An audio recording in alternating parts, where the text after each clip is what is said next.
أهلا وسهلا بكم في قناة طبخ بنت أمل. نتمنى تلقاكم هذه الوصفة في أحسن الأحوال. كنتيو أول مرة تشوفوا القناة نتمنى تشتركوا باش يوصلكم الجديد. اليوم إن شاء الله قبل ما نبدا هذه الوصفة بغيت نشكركم على الدعم ديالكم، على التشجيع ديالكم، ونرحب كذلك بالناس الجداد اللي انضموا للقناة. الوصفة ديال اليوم وصفة سهلة ومهلة، غادي نوجدوها إما للغدا ولا للعشاء. دجاج مع البطاطا كيطيب في الفران بدقة واحدة.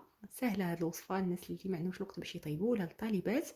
كتجي لذيذه، الدجاج كيجي محمر ومشمع، وكيجي كذلك متبل بواحد التتبيله اللي لذيذه بزاف وزوينه، وكل شيء متوفر عندنا في الدار. نخليكم مع المقادير والطريقه نتاع التحضير.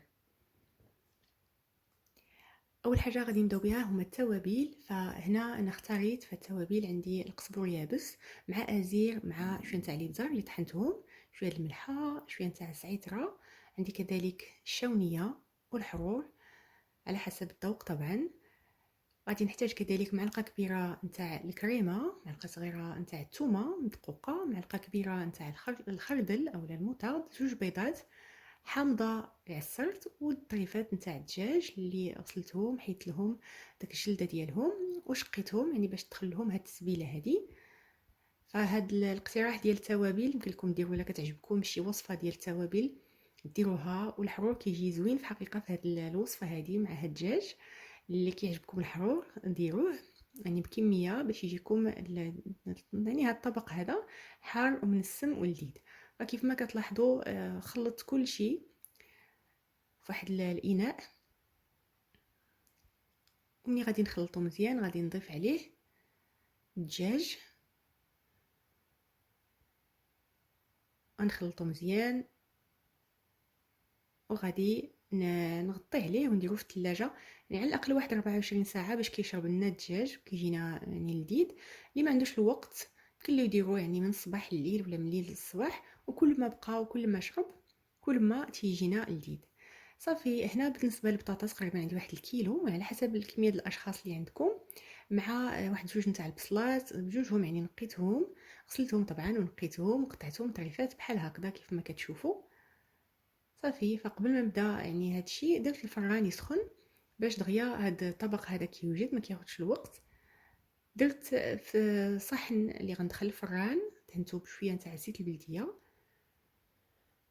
بطاطا مع البصله، درت لهم شويه ديال الملحه، قلت لكم ديروا كذلك الابزار ولا تبلوهم باي حاجه كتبغيوها يعني.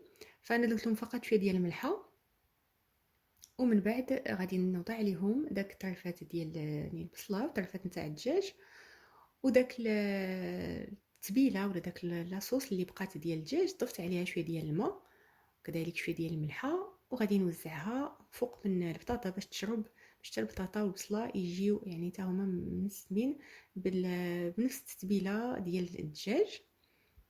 صافي ومن بعد درت زويته بلديه من الفوق على كل شيء، وغادي نغطيه بالورق ديال الطبخ، وكذلك من الفوق غادي ندير داك البابي هذا يعني الورق الالومنيوم،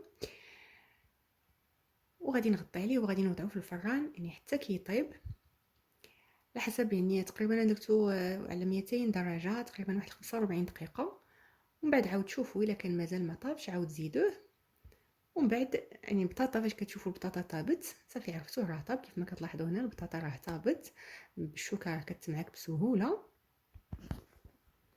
وكنقدموه هو سخون بالصحه والراحه. جربوا هذه الوصفه كيف ما لاحظتوا سهله دغيا كتوجد ومقاديرها متوفره عندنا في الدار. كيف ما كتلاحظوا الدجاج كيجي محمر ومشمع وزوين بزاف، كنا كاع نشعلوا عليه من الفوق بحال نحمروا بحال كي نحمروا الجبن ديال البيتزا، ونكتفي به غير هكا. تاكلوه بالصحه والراحه. شكرا جزيلا على الدعم ديالكم، التشجيع ديالكم، ما تنسوناش بالدعاء ديالكم. شكرا جزيلا وفي امان الله.